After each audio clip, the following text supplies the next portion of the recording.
Таджикистан нашел способ, чтобы спасти всех от пандемии. Досмотрите это видео до конца, и вы узнаете, что изобрели таджики и чем стоит гордиться.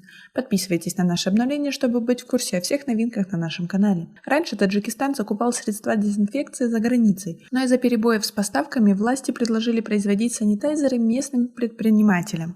Ученые из Института химии откликнулись одними из первых. Они предложили выпускать вещество для обработки помещений, которые назвали серебряной водой, из-за того, что жидкость содержит ионы серебра. Нашими сотрудниками Института химии Академии наук был собран прибор для производства серебряной воды. Химики рекомендуют врачам, санитарам и уборщикам замачивать в этой воде защитные маски и халаты. Учитывая, что во всем мире проблема с тем, чтобы закупить дезинфекторы, а еще и попадаются мошенники и подсовывают вещество, которое не работает, то эта находка стала настоящим открытием. А как вы относитесь к таким достижениям в стране? Свои ответы пишите нам в комментарии под этим видео. Проблемы с поставками дезинфицирующих средств, в первую очередь гипохлора натрия, возникли вследствие высокого спроса на эти товары из-за эпидемии коронавируса. Но технология производства санитайзеров несложная, и таджикские химики говорят, что смогут произвести достаточно антибактериальных средств, чтобы обеспечить потребности страны и не только. Сотрудниками нашего Института химии Академии наук был собран прибор для производства серебряной воды, говорит Хамдам Капков, сотрудник Академии наук Таджикистана.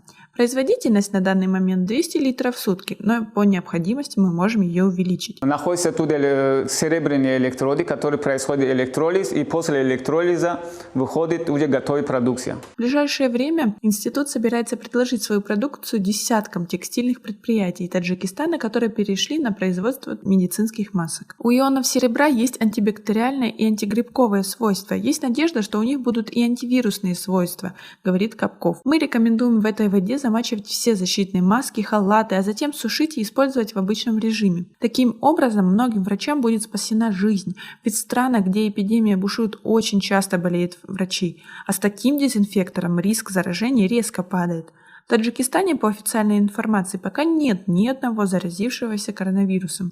Не введено также никаких карантинных мер. Таджикистанцы, в отличие от жителей соседних Казахстана или Кыргызстана, живут в обычном режиме. Но уже сегодня в стране ежедневно производятся десятки тысяч медицинских масок. Раскупает их не очень активно, поэтому одно из местных предприятий собирается поставить 11 миллионов масок в Италию. На этом у нас все. Просим вас оценить наше видео подпиской и лайком. Также у нас есть специальное предложение для тех, кто заинтересован в продвижении своего продукта. Мы предоставляем рекламу на очень выгодных условиях. Подробности будут под видео или же в шапке профиля. До скорой встречи!